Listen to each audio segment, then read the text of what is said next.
and stuff. I'm Rob Lewis, and I think this is now maybe becoming Smeg Saturday, where I talk about Red Dwarf stuff. It seems to be going that way. I seem to have different things on each day. So, but today I am looking at Volume 2, Issue number 3 of the Red Dwarf Magazine from July 1993. Let's get a thumbnail there. I'll just come over there a little bit and as you can see, this is a little bit battered and bruised.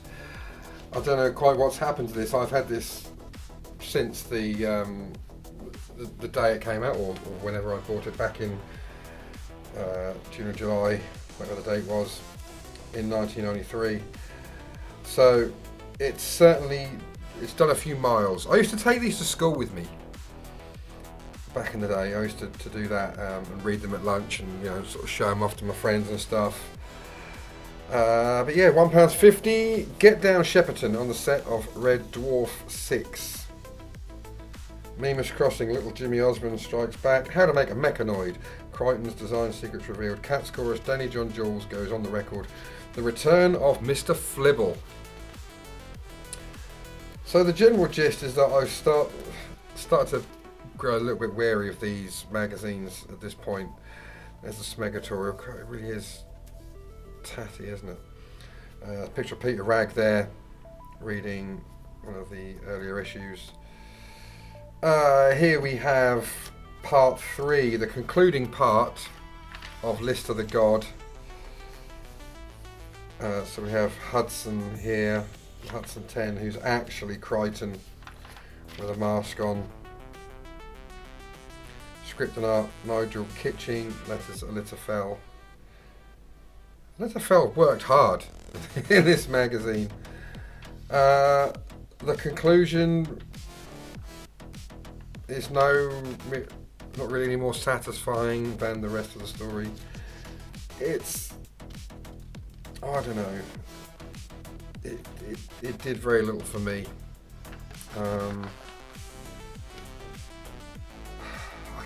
I've just read it 10 minutes ago and I can't even really tell you what happened in it. I did grow wary of these comic strips. Some of the other comic strips were really good in the other magazines, but I don't know if they were just running out of ideas, because they were just getting a bit far-fetched and a little bit silly at this point, which is a problem, for me at least. I don't know who's who, what's going on. Weird picture of Rimmer there being rebooted. So, yeah. The end. This isn't the end, but he wants a word. Hello, Holiday Rob here from Croatia. Just want to let you know, if you're enjoying this video, thanks very much for watching, but don't forget to smash that like button, hit the subscribe button, and of course the alarm notification bell so you know when my videos are coming out. And yeah, if you're interested, I've got social network stuff, Facebook, TikTok, Instagram, not Twitter though. And I've also got a Patreon, so you can find me there. It's in the description. Links for everything's in the description. And yeah, I'm going to hand you back again, because otherwise Studio Rob gets frustrated. Yeah, very wise. So we have news from the Dwarf. Tony John Jules recording tongue-tied. There's an article, a bigger thing about it later on in the issue. But yeah, and in the video he's the Cat and Dwayne Dibley. He also records a version of the Red Dwarf theme. Series 6 effects, saying it's got the most special effects to date. This is about an auction they had, and you can see Doctor Who props, Red Dwarf props, Star Cops props, and there's a mini Red Dwarf convention in aid of, to raise money for Jonathan Beaver, a local boy with cerebral palsy, a local boy in Peterborough that would be. Craig Charles recording a children's show called Go Getters. I vaguely remember that. Was Andy Crane involved in that? I vaguely remember that. Red Dwarf on video, the ongoing saga of Red Dwarf Series 1 on VHS. The 10% is getting a full series. Advert for 2000 AD, Judge Dredd, sci-fi special and Batman special edition. Then the second part of the Chris Barry interview, which I haven't read. Well, I did 30 years ago. They were rubbing wood shavings as well as Johnson's baby oil into my skin. I'm the rebel, I'm undisciplined and noisy and stupid and a time waster. Rimmer does have a very nasty streak in him, as do all the Red Dwarf characters. It would have been nice to make Rimmer really evil. Gordon Brittis is silly voice, silly walk, stupid gestures. I like the British Empire to a degree. It did start to get a little bit silly when he came back from the dead. Androids. I was enjoying this. I got a bit bored. I haven't read this. I didn't read the last one either.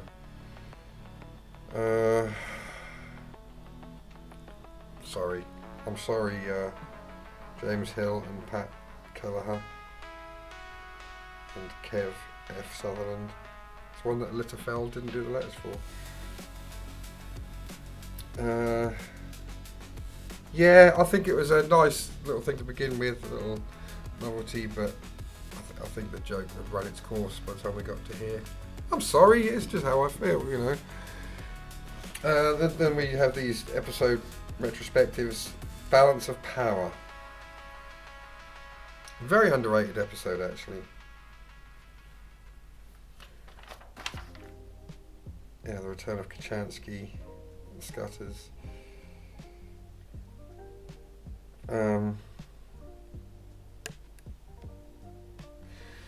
Craig really smokes. The fact that Lister smokes meant that Craig would smoke in every take, in every shot, in every scene. Of course, it looks like when you put it all together, like he was smoking about 60 fags a day. He actually probably was. So that's why everyone got extremely agitated. They wanted to drop the idea of Lister smoking. The Junior Encyclopedia of Space. And we have another advert here for Sega Power, the Britain's best-selling Sega magazine. I don't know. I'm not a gamer. I'm not into games and stuff. Are Sega still going? I know Nintendo are and PlayStation, Xbox and stuff, but does Sega, are they still a thing? Are they still an entity? Let me know in the comments, because I really don't know. I've got an old Sega Mega Drive somewhere. No, it's not in here. I think it's somewhere in the loft. But yeah, Sega. The Grant Naylorgate tapes. Oh, I see. So it's a Crimson Gnome, Red Dwarf, or a Red Dwarf. Very good, very good. Mr. Flibble goes asset stripping. I read this 15 minutes ago. I can't remember anything about it. Didn't get a lot out of it. I think the first Mr. Flibble was kind of funny, but I think again the joke's probably worn thin by this point. Get Down Shepperton. This is a review that from Kev F. Sutherland. Is that right? He had something to do with androids. Who was on the front row for the recording of Sirens from Series 6. That's him talking about it. I remember when Series 6 was all new and fresh. Seems so long ago. I mean, it was long ago.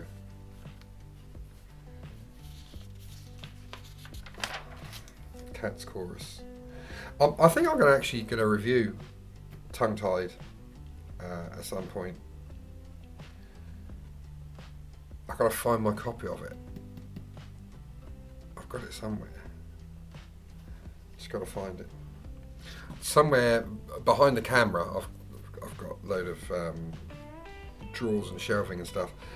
I've got the cassette of Tongue Tied, but I don't think it's got the case with it. It's just literally the cassette. But I did have it on CD.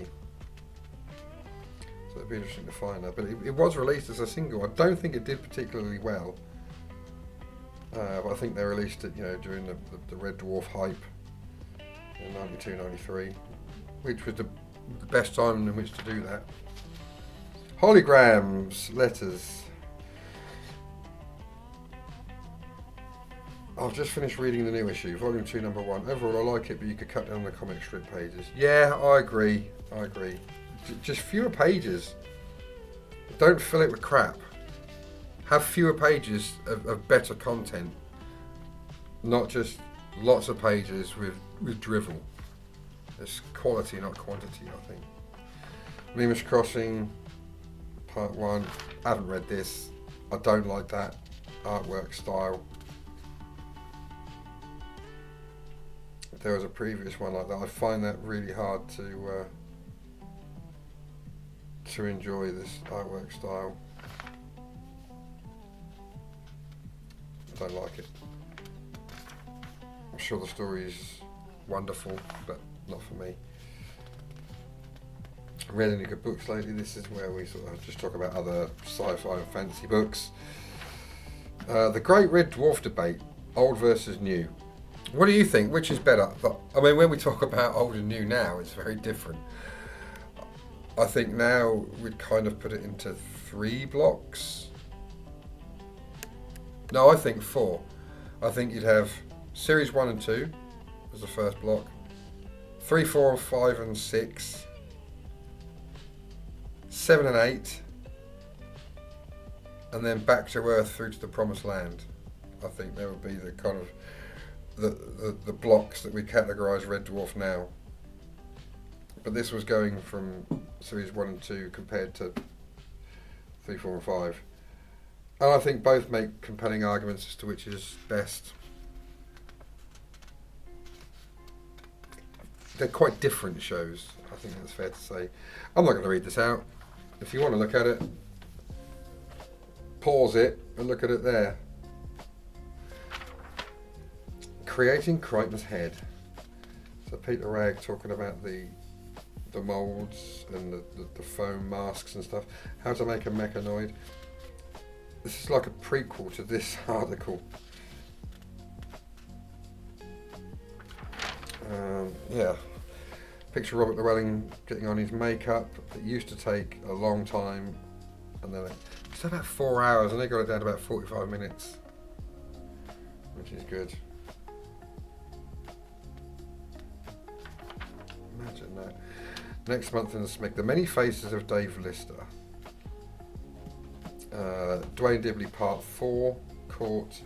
Again, this is kind of following the Jake Bullock tradition. There's just not enough in the same issue that you just don't know what's going on. And it's always on a separate page as well, not the same page. News from the Omni Zone. The Keeper of Traken on VHS. Tom Baker's penultimate adventure as the Doctor.